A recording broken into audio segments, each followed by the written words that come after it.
सभी व्यूवर्स को मेरा प्यार भरा नमस्कार। शादी को अभी 10 ही दिन हुए थे कि विशाखा पर हमारे जमाने वाले जुल्म ढाना शुरू कर दिए। पति तो अच्छा था, साथ निभाने वाला था, लेकिन समस्या तो सास ससुर की थी। हालांकि विशाखा बहुत समझदार लड़की थी और नेचर भी उसके बहुत अच्छे थे और खूबसूरत के साथ साथ वह खूबसूरत लड़की भी थी। विशाखा जब अपने मम्मी के घर में थी तो उसकी आदत थी कि वह 9 बजे जागा करती थी। उसे नाश्ता बनाना, घर के काम करना इतने नहीं आते थे। बस क्या हुआ, अचानक से रिश्ता आया। मम्मी और पापा ने जल्दी से शादी कर दी। शादी के थोड़े ही दिन गुजरे थे कि ससुर ने देखा अभी तक बहू सोई हुई है। ससुर ने बेटे को बुलाया। विशाखा का पति विकी, तुमको कोई शर्म वगैरह है कि नहीं? बेशरम, अभी तक 9 बज गए हैं, तुम लोग सो ही रहे हो। विक्की ने अपने पापा की तरफ देखा। पापा जी, क्या हुआ? तेरी बीवी अभी तक सो रही है। वे क्या नवाबजादी है? क्या किसी साहबजादी की बेटी? उसे उठा जाकर, और कल से मैं ना देखूं वह सुबह पूजा आराधना के बाद सोई हो। विक्की पापा के अब क्या करता। कमरे में आ गया, विशाखा के चेहरे की तरफ देखा और प्यारी सी शहजादी, खूबसूरत मासूम सा चेहरा बेफिक्र होकर सो रही थी। विक्की ने आवाज़ दी, विशाखा उठ जा मेरी रसगुल्ली। विशाखा एकदम खरगोश की नींद सो रही थी। विक्की ऑफिस के लिए तैयार हो रहा था। पास आया, धीरे से हिलाया, विशाखा की बच्ची उठ जा। विशाखा नींद में चिल्लाने लगी, मम्मी क्या है? आपको मुझे सोने दें। विक्की जल्दी से विशाखा के मुंह पर हाथ रखा। ओ मेरी ख्वाबों की मलिका, पापा ने सुन लिया तो खैर नहीं होगी।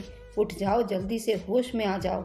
नींद की मारी विशाखा ने अपनी आंखें खोली। सामने खड़ा था विक्की, टाई हाथ में पकड़े। विशाखा आंख मलते हुए बोली, आप सुबह सुबह कहाँ चल दिए? विक्की ने गुस्से वाला मुंह बनाया।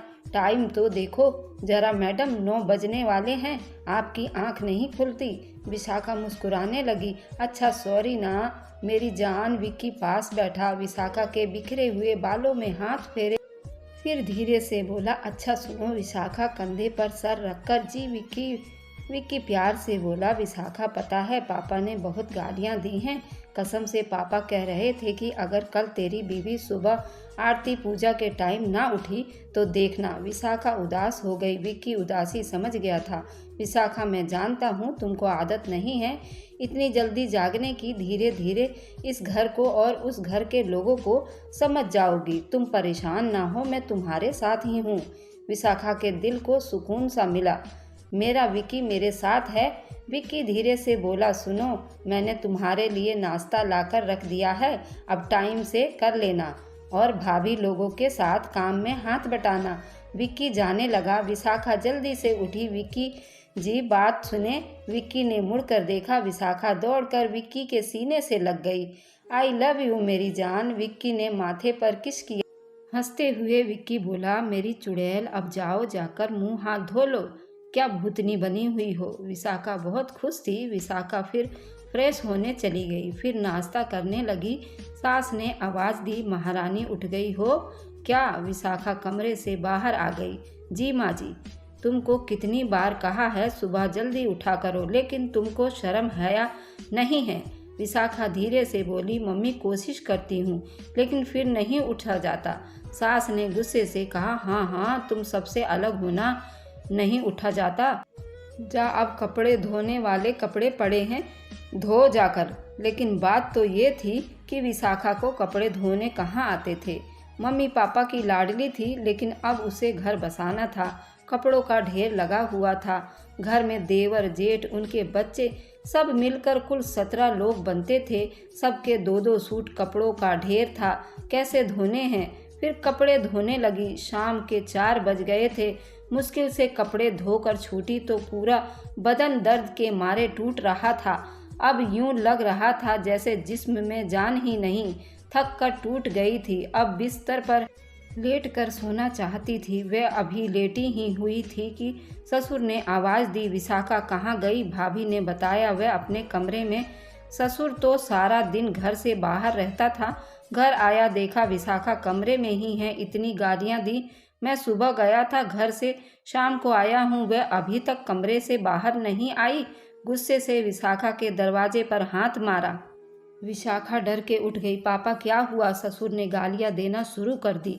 तुमको कहा था ना घर को घर समझो और घर के काम काज किया करो, जब देखो सुर्खी पाउडर लगाकर पड़ी रहती हो। उठो जाओ मेरे लिए चाय बनाओ। विशाखा डर गई थी, थका हुआ बदन लिए किचन में चली गई। चाय बनाने लगी। उसे बहुत सर्दी लग रही थी। ससुर को चाय दी और कमरे में जाकर लेट गई थी। थकान से आंख लग गई। विक्की घर आया, देखा विशाखा सो रही है। विक्की मुस्कुराकर विशाखा की तरफ देखने लगा। विशाखा के कपड़े गीले थे।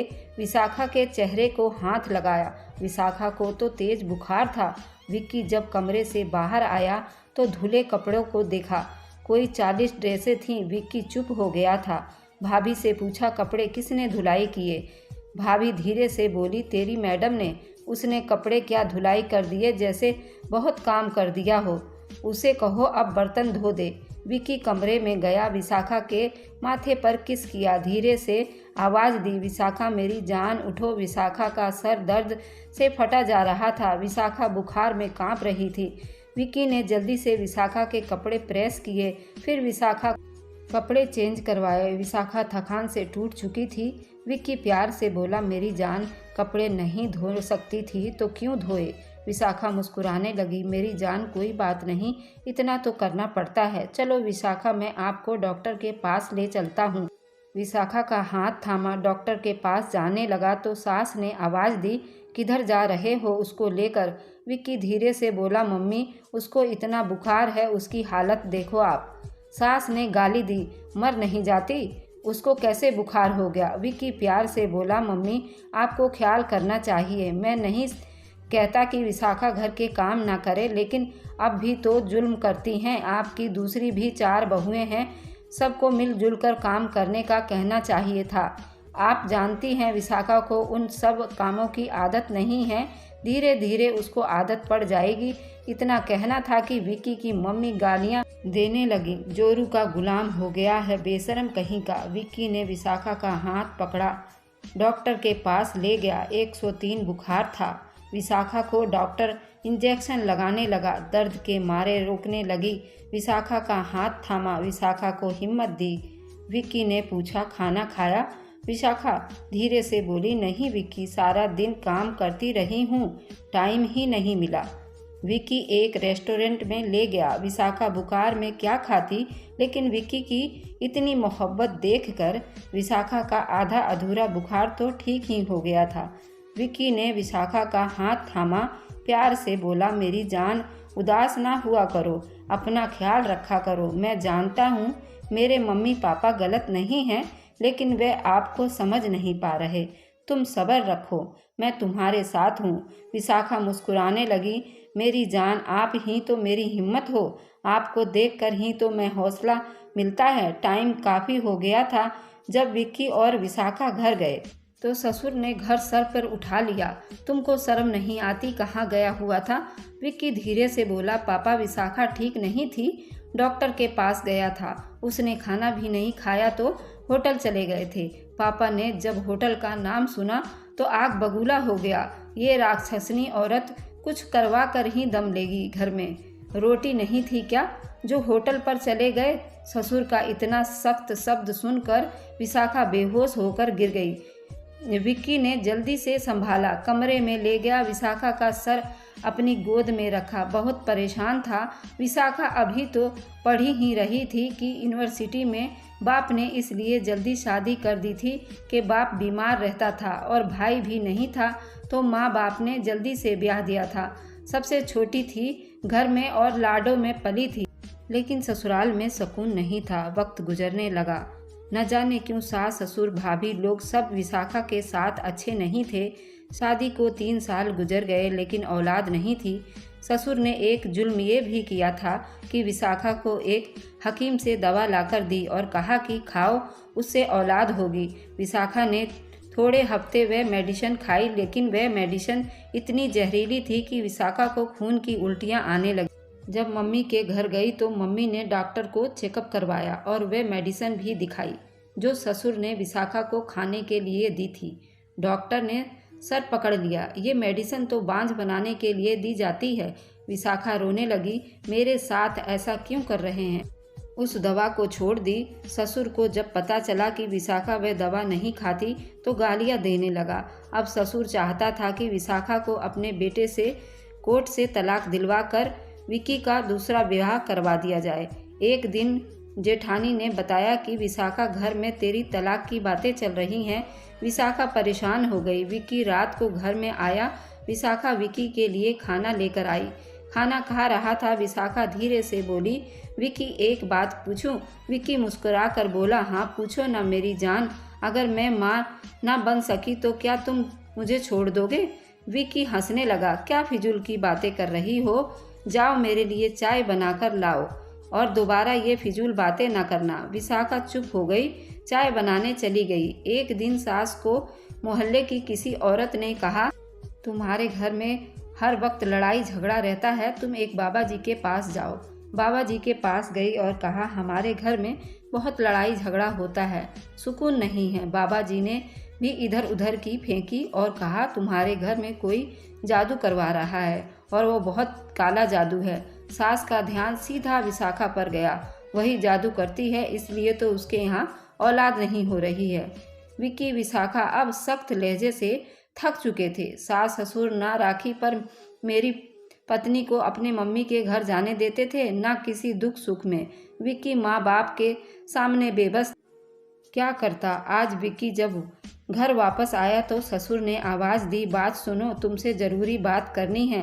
विक्की पास आकर बैठ गया। विक्की ने चारों भाई सब मौजूद थे। विशाखा अपने कमरे में बैठी टीवी देख रही थी कि ससुर ने विक्की से कहा, मैंने तुम्हारे लिए तेरी भाभी की छोटी बहन बरखा का रिश्ता पक्का कर दिया है।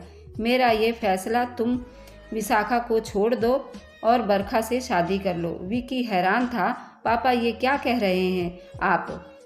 बाप ने फैसला सुनाया, तुम्हारे पास दो ही रास्ते हैं, या तो विशाखा को छोड़ दो और हमारे साथ रहो और जायदाद में हिस्सा लो, वरना इस घर से निकल जाओ। विक्की चिल्लाकर बोला, पापा ये गलत कर रहे हैं आप। विशाखा आवाज़ सुनकर बाहर आई। देखा सब इकट्ठे बैठे थे। विक्की ने पूछा, क्या मैं जान सकता हूँ विशाखा को तलाक क्यों दूँ? तो सास गाली देकर बोली, जादूगरनी है, इसलिए तो तुम्हारे यहाँ कोई बच्चा नहीं हो रहा, इसलिए उसको हम अपने साथ वैसे भी नहीं रख सकते। विक्की विशाखा की तरफ देखने लगा। विशाखा उदास बेबस खड़ी विक्की के कदमों की तरफ देखने लगी। विक्की धीरे से बोला, पापा विशाखा का इसमें क्या कसूर है? बाप चिल्लाकर बोला, तुम तलाक दे रहे हो या नहीं? विक्की चुप हो गया। विक्की ने पूछा, अगर मैं विशाखा को तलाक ना दूं तो? बाप ने गाली दी और कहा, मैं फिर गीता की कसम खाकर कहता हूँ कि अब तुमसे मेरा कोई रिश्ता नहीं है। विक्की बिल्कुल तड़प उठा, पापा ऐसा ना करें, मम्मी ऐसा क्यों कर रही हो आप? विक्की ने सबके सामने हाथ जोड़े, ऐसा ना करें, विशाखा बहुत अच्छी है, आप उसे एक मौका दें। बाप ने जायदाद के कागज निकाले और कहा, ये लो, मैं अभी ये घर और 50 एकड़ ज़मीन तुम्हारे नाम करता हूँ। विशाखा को छोड़ दो और बरखा से शादी कर लो। विशाखा की तरफ देखा, मजबूर हो चुका था। एक तरफ माँ बाप, दूसरी तरफ उसकी पत्नी विशाखा। बेपनाह प्यार करने वाली विशाखा जमीन पर लेट गई, चुप थी, बदन कांप रहा था, उसके लिए मानो जैसे प्रलय आ गया था। विक्की ने विशाखा की तरफ देखकर हाथ जोड़े। विशाखा की आंख से आंसू छलक गया। विक्की आगे बढ़ा, बाप के हाथ से जायदाद के कागज पकड़े और उनको फाड़ दिया और फिर मुस्कुराकर विशाखा का हाथ थामा और कहने लगा, पापा मैं जानता हूँ आपने विशाखा को बांझपन की दवाई क्यों दी थी। मम्मी मैं जानता हूँ विशाखा आपको अच्छी नहीं लगती क्योंकि वह पढ़ी लिखी है और वह हक सच की बातें करती है। आपने एक ढोंगी बाबा के पास जाकर पूछा, हमारे घर में सुकून नहीं है, और उस बाबा ने कहा जादू है घर में, और आपने विशाखा को जादूगरनी बना दिया, जबकि खुद विशाखा पूजा पाठ करती है। मम्मी बाकी आपकी 4 बहुएं आपकी लाडली, इसलिए आपको उनकी बुराई नज़र नहीं आती, जबकि छोटी भाभी ने आपको कितनी बार गालियां भी दी है। न जाने क्यों आपको विशाखा से ही इतनी नफरत है। मम्मी घर में सुकून आ जाएगा आप इंसाफ रखोगी तो। और भगवान पर यकीन रखो। आप मेरे माँ बाप हैं, मैं आपकी बिल्कुल भी नाफरमानी नहीं कर सकता, लेकिन पत्नी की भी हक है। मैं सिर्फ इसलिए उसको नहीं छोड़ सकता कि विशाखा माँ नहीं बन सकती। भगवान ने मेरे नसीब में औलाद लिखी होगी तो ज़रूर होगा। पापा, आपकी भी बेटी है ना, क्या हुआ अगर मेरी बहन कल को आपके पास आ जाए और कहे कि मेरे ससुराल वालों की वजह से मुझे मेरे पति ने छोड़ दी है। इतना कहकर विकी ने विशाखा के माथे पर किस किया और चला गया। विशाखा रो रही थी, आंखों में आंसू थे, दिल जोर जोर से धड़क रहा था। विकी की उस वफादारी पर दिल को सुकून मिला था। विशाखा मजबूती से हाथ थामा। विकी का साथ उसके लिए सारी दुनिया थी। बहुत कम लोगों को ऐसा जीवन साथी नसीब होता है। बहुत कम लोगों को नसीब इतने अच्छे होते हैं। बहुत लकी होते हैं वे लोग जिनको इतनी अच्छी मोहब्बत करने वाला जीवन साथी मिल जाता है। कभी कभी हमारी आंखों में आंसू और होठों पर मुस्कुराहट होती है। हम किसी को अपने सीने से लगा कर रो रहे होते हैं। कोई हमारा कितना ख्याल रखता है। विशाखा अपने मम्मी पापा के घर आ गई और फिर भगवान ने बड़ी कृपा की। उनकी कृपा से उसको बेटा हुआ। अब परिवार के दूसरी तरफ देखो क्या हुआ। बच्चे तीनों भाइयों में झगड़ा हुआ और सब ने जायदाद बांट ली। जब माँ बाप की बारी आई तो कोई भी पास रखने के लिए तैयार नहीं था। फिर आखिरकार विशाखा विकी का हाथ था। मैं सास ससुर के पास आई और अपने साथ अपने घर ले गई। विशाखा धीरे से बोली, मम्मी मैं आपकी बहू नहीं, आपकी बेटी हूँ। विकी पास खड़ा अपने फैसले पर मुस्कुरा रहा था। याद रखे, जुल्म का खात्मा एक दिन जरूर होता है। नाइंसाफ़ी एक दिन इंसाफ में ज़रूर बदलती है। किसी को दिए आंसू का हिसाब ज़रूर अदा करना पड़ता है। हर दूसरे घर में सास ससुर कुछ ऐसा ही रवैया रखते हैं अपनी बहुओं के साथ। भगवान का डर रखें, उससे पहले भगवान के इंसाफ का तराजू आपका हिसाब करे। यही थी हमारी पारिवारिक इमोशनल लव स्टोरी कहानी। तो thanks for watching, like and subscribe, bye bye.